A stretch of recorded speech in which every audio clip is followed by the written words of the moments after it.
Okay, salam sejahtera kepada Puan Malaria. Terlebih dahulu saya ingin mengucapkan terima kasih kepada Puan Mala kerana sudi meluangkan masa untuk membincangkan tentang isu-isu dalam pendidikan inklusif yang terdapat di negara ini. Okey, sebelum kita mulakan, boleh tak Puan Mala bagi tahu sudah berapa lama Puan berada di dalam bidang sebegini? Terima kasih kerana menjemput saya. Okey, saya mula belajar dalam bidang psikologi kanak-kanak pada tahun 2010. Saya graduate di Universiti Utara Malaysia. Dalam major saya adalah dalam learning disabilities. Okey, selepas itu saya tidak terus continue I punya kerja. I lebihkan masa untuk anak-anak saya sebab saya belajar dalam psikologi kanak-kanak kerana dua orang anak saya menghadapi masalah pembelajaran. So bila saya tahu dia orang ada masalah pembelajaran, saya tahu selepas saya berjumpa dengan pakar psikiatri dan telah dikonfirm anak-anak saya mengalami masalah tekanan oleh kerana masalah pembelajaran. Lepas tu saya ambil keputusan untuk belajar. Selepas belajar, saya tumpukan masa untuk anak-anak saya, dua anak-anak saya. Selepas anak-anak saya mendapat keputusan yang baik dalam pemeriksaan, saya mula dicari oleh sekolah untuk mengajar kanak-kanak lemah. Boleh dikatakan kanak-kanak dalam kelas pemulihan. So masa tu baru saya start buat kerja ni dalam 4 tahun. Seriously saya baru turun ke sekolah-sekolah 4 tahun yang lepas. Okey Puan, terima kasih. Puan, boleh tak Puan bagi tahu apakah isu-isu yang Puan pernah jumpa dalam semasa mengajar dengan budak-budak yang ada masalah pendidikan di sekolah? Okey. Saya mulakan daripada isu dari anak saya sendirilah. Mula-mula saya tidak tahu yang mereka mengalami masalah pembelajaran sebab dia orang nampak terlalu normal, kanak-kanak normal dengan keputusan yang baik di peringkat sekolah tadika. Bila dia orang menuju ke tingkat darjah 4, 5 baru menunjukkan sedikit masalah. So masalah tu macam tekanan juga pada diorang yang diorang minta saya untuk mengurangkan kelas tambahan, tuition, semua ini. Bila saya berjumpa dengan pakar, baru saya dapat tahu masalah pembelajaran membawa mereka kepada tekanan. But selepas saya masuk ke sekolah, gambaran dia semakin besar. Sebab yang di rumah hanya 2 orang. Bila saya ke kelas, baru saya nampak satu kelas tu buat masa ni kalau ada 20 pelajar, at least 5 atau 6 daripada pelajar menghadapi masalah pembelajaran. So dari sana kalau kita tengok betul-betul setiap pelajar mempunyai masalah yang berlainan. So kita kena betul-betul fokus ketika kita mengajar. Sebab mereka tidak akan fokus pada pembelajaran, tapi kita kena fokus pada pelajar, setiap pelajar. So daripada situ baru saya tahu jenis-jenis masalah pembelajaran. Inilah yang saya belajar daripada sekolah lah. Puan tadi ada bagi tahu ada berbagai-bagai jenis masalah dalam pembelajaran kan? Okey, boleh tak Puan bagi tahu beberapa jenis yang Puan jumpai di dalam kelas Puan? Okey. So yang ada sekarang di Malaysia, kalau di Malaysia semua masalah seperti autism, Down syndrome and also masalah penulisan, bahasa and matematik semua dikategorikan di bawah masalah pembelajaran. Tapi di luar negara, bila Down syndrome, autism adalah lain. Dia bukan masalah pembelajaran. Walaupun di Malaysia budak Down syndrome tu tiada dalam kelas kita, tapi dia tetap dikategorikan dalam masalah pembelajaran. Ada yang Down syndrome dia yang tak terlalu sangat, dia masih di sekolah kebangsaan, sekolah biasa. Tapi kalau ada masalah yang lebih teruk, like masalah penglihatan, masalah pendengaran, baru dia orang akan letak di sekolah pendidikan khas. Yang nampak normal sikit di sekolah biasa. So bila semua tu dia letak dalam satu kelas, so bila guru-guru nak tumpukan pada masalah bahasa, masalah matematik, masalah speech, agak susah untuk guru. So kita perlukan lebih ramai guru dalam satu kelas. Tapi di Malaysia tiada sistem macam tu lah. So satu guru kena semua masalah. Itu yang masalah kita hadapi di Malaysia sekarang. Okey Puan, satu lagi soalan Puan. Okey, Puan kata ada berbagai-bagai jenis masalah dan perlukan ramai guru untuk mengendalikan mereka kan? Okey, macam mana Puan mengendalikan mereka? Katakanlah ada beberapa masalah dalam satu kelas. So macam mana cikgu boleh kendalikan budak yang mempunyai banyak masalah tu dalam satu kelas? Okay. Dari pengalaman saya, you tak boleh dapat, cikgu tidak boleh dapat kategorikan budak murid ni masalah ini, murid ni masalah ini dalam 1 atau 2 minggu. Dia akan ambil masa.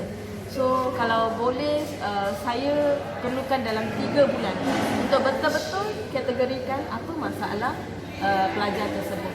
Selepas saya tahu apa masalah mereka, saya akan tumpukan lebih masa untuk mereka.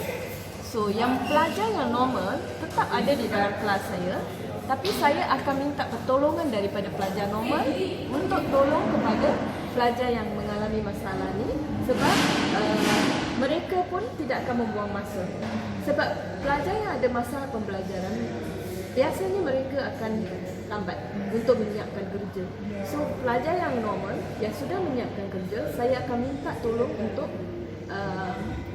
guide kawan mereka, tapi dalam keadaan yang senyap. So dua benda yang kita boleh belajar di sini. Satu, mereka belajar menolong.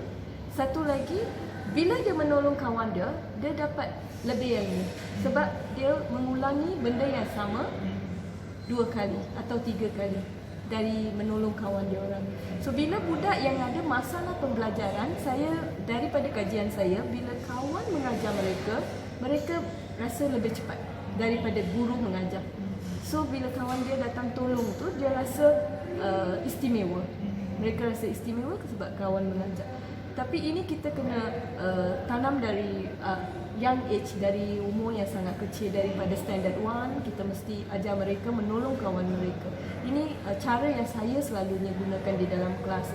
Daripada situ saya pun dapat tumpukan lebih banyak perhatian pada kanak-kanak yang rasa kurang atau lambat sedikit daripada kanak-kanak tipikal. Okey Puan, satu lagi soalannya, Puan mungkin pernah mendengar tentang dasar pendidikan untuk semua budak kan? Jadi apa pandangan Puan atau pandangan cikgu sebagai cikgu, apa pandangan cikgu tentang dasar pendidikan untuk semua tu? Dasar pendidikan tu macam mana? Dasar pendidikan maksudnya kita tak ketepikan pelajar yang berkeperluan khas tu, supaya jangan datang ke sekolah, tinggal di rumah saja kerana mereka menghadapi masalah kesihatan. So dalam kerajaan masa sekarang memastikan semua budak mesti datang ke sekolah, mereka mesti mendapat pendidikan walaupun mereka mempunyai keperluan yang khas. So jadi macam mana, apa pandangan cikgu tentang dasar tersebut? Okey, dari mula lagi saya memang sangat menyokong yang kanak-kanak khas join together dengan budak-budak tipikal. Ini adalah kerana bila kita asingkan kanak-kanak ini, dia orang tak dapat belajar lebih.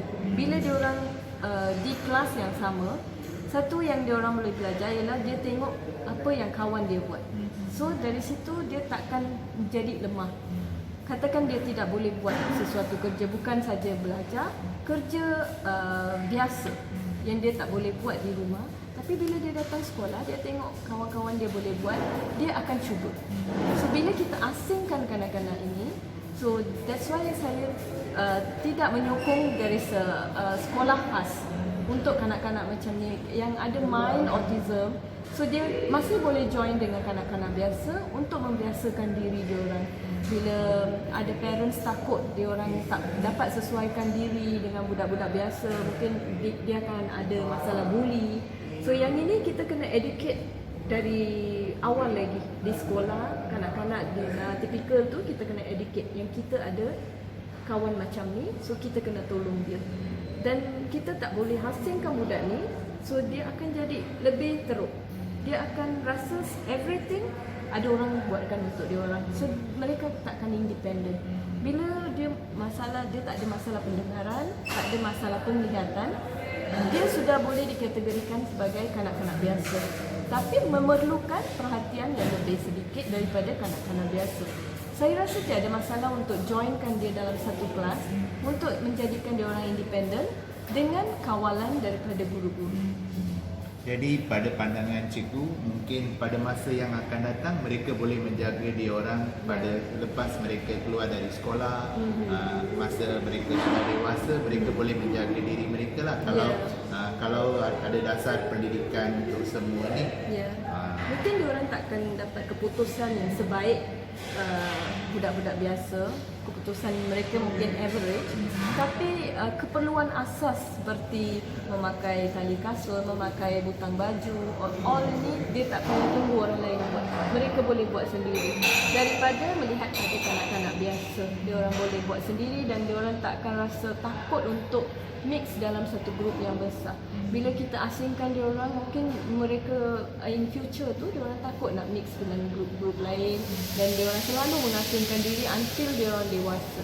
So yang ni saya lebih suka kalau kementerian educate cikgu buat masa ni lah. Kalau saya tengok dalam 10 kanak-kanak tu mesti ada satu autism atau ADHD. So kalau kita educate guru-guru yang akan datang, lebihkan kepada ADHD ke learning disabilities lah. Lebihkan pada benda-benda macam ni, guru-guru pun akan bersedia untuk berdepan dengan kanak-kanak macam ni. Sebab in future dalam research mengatakan kita akan menerima lebih ramai kanak-kanak yang mengalami masalah pembelajaran. Jadi kesimpulannya cikgu menyokonglah dasar pendidikan untuk semua ni. Ya, kalau tanya saya menyokong lah. Sebab saya pernah tengok bila diasingkan tu, kanak-kanak tu jadi tidak berkeyakinan. Dia orang lebih mengasingkan diri. So, okey cikgu, sorry cikgu. Boleh tak cikgu memberikan beberapa contoh dan cara mengatasi masalah pembelajaran yang cikgu sebutkan sebentar tadi? Okey, contoh yang paling tu saya boleh bagi ialah anak saya sendiri. Bila dia ke sekolah tadika, 2 tahun di sekolah tadika, dia tidak dapat belajar apa-apa. Dia tidak boleh mengeja, dia tidak boleh mengira. 2 tahun yang dia belajar tu zero saja. Selepas tu tahun ketiga kami cuba tukar sekolah tadika dan dari situ kami dapat tahu dia mungkin ada masalah pembelajaran yang dipanggil disleksia. Disleksia ialah masalah bahasa dan dia tidak boleh mengingat apa yang dia baca atau belajar. Selepas itu saya dapat menolong dia dengan cara mengulang perkataan, menunjukkan gambar pada dia untuk mengingatkan apa yang dia baca. So saya rasa dia tiada masalah. Selepas itu sampai dia darjah 4, bila saya dapat rasa dia mengalami tekanan di sekolah, apa yang saya bincang dengan dia, dia sangat bagus dalam semua mata pelajaran melainkan matematik. Bila dia sampai ke matematik, dia selalu gagal. So saya masukkan dia tuition. Bila dia pergi tuition tu pun dia tak dapat mengatasi masalah itu, sehingga dia mula mencabut rambut dia. Bila dia mencabut rambut dia tu, dia cabut seperti orang yang tidak siuman, sehingga botak. Saya pakaikan dia scarf seperti seorang penyakit kanser. So masa tu saya sudah mula belajar. Saya belajar psikologi kanak-kanak. Bila seorang pensyarah saya membagi tahu, baik saya bawa dia jumpa doktor. Bila saya jumpa doktor, baru kami dapat tahu yang dia menghadapi tekanan. So doktor mula berbual dengan dia, pakar psikiatri mula berbual dengan dia. Dalam 3 bulan, dia orang telah confirm dia ada masalah pembelajaran dalam matematik sahaja. Matematik mana we call it dikalkuliah. Bila dia ada masalah ini, saya rasa satu benda yang baru. Apa itu? Saya mula cari. Saya cari grup yang boleh tolong saya mengatasi masalah cabut rambut, hair pulling disorder. So satu grup daripada Australia menolong saya. So kami dapat divert dia dengan mendapatkan binatang that mean pets untuk dia main dengan binatang kesayangan dia. Saya belikan dia kucing, anjing. So dia dapat divert diri dia, di mana saya stop matematik. Saya tidak bagi dia pergi tuition lagi. So dari situ anak saya mula tunjukkan perkembangan yang baik dalam mata pelajaran yang lain. Dia semakin improve sehingga dia dapat keputusan yang baik dalam SPM. So saya rasa ini adalah satu kejayaan bagi saya, sebab kita tidak perasan, tidak aware yang kanak-kanak pun ada masalah tekanan disebabkan oleh pembelajaran. So ini satu kejayaan pada saya yang saya selalu share dengan parents lain dan guru-guru lain. Bukan saja dysleksia atau masalah pembelajaran lain, dia ada setiap murid-murid ada masalah yang berbeza. Macam anak saya, dia sangat bagus dalam bahasa, which saya rasa pada mulanya dia tak boleh belajar, tapi dia selalu dapat A+ dalam bahasa. Tapi dia tak boleh buat yang terbaik dalam matematik. Dia punya SPM pun dia dapat kredit saja dalam matematik. But itu adalah satu kejayaan besar bagi dia dan kami yang menolong dia. Dan murid-murid saya yang lain masih kecil lagi. Dalam umur saya mengajar dalam umur 1 hingga darjah 1 hingga darjah 3. Which saya rasa terlalu awal untuk saya katakan mereka ada masalah pembelajaran. Saya masih monitor lagi, saya masih menunggu. Kebanyakan mereka adalah ADHD. Bukan boleh dikatakan masalah pembelajaran, tapi sesuatu yang berkaitan dengan dia orang punya attitude, disiplin. So bila kita dah boleh betulkan disiplin dia orang, kita dah boleh tolong dia orang dalam masalah pembelajaran ni. So sekarang saya bekerja dengan Kiwanis, budak-budak Down syndrome yang boleh dikatakan mengalami masalah kesihatan. So kami tidak menekan sangat dalam masalah pembelajaran. Kami akan gunakan pembelajaran yang lebih kepada visual, sebab dia orang masih kecil lagi, daripada umur 2 bulan hingga 6 tahun. Yang kita fokuskan, kita nak budak 6 tahun tu graduate dan at least dapat masuk sekolah khas. Sebab banyak budak-budak Down syndrome tidak dapat masuk sekolah khas kerana dia orang mengalami masalah pendengaran dan penglihatan. So kita cuba untuk tolong kanak-kanak ni at least masuk sekolah pendidikan khas. Yang lebih baik tu dapat masuk sekolah kebangsaan lah. So saya masih dalam proses menolong kanak-kanak dan ibu-ibu, bapa-bapa yang menghadapi tekanan oleh kerana kanak-kanak biasa ni tak dapat tumpukan perhatian dalam pelajaran. So kita nak bagi lebih banyak awareness pada ibu bapa yang kanak-kanak nampak biasa tapi dia orang ada tekanan tersendiri dalam pembelajaran. Baiklah Puan Cikgu Mala, saya mengucapkan ribuan terima kasih kerana sudi meluangkan masa untuk menemu ramah Puan tentang pendidikan inklusif yang terdapat di negara kita. Semoga Puan terus berjaya dalam bidang Puan pada masa akan datang. Okay, sekian, terima kasih.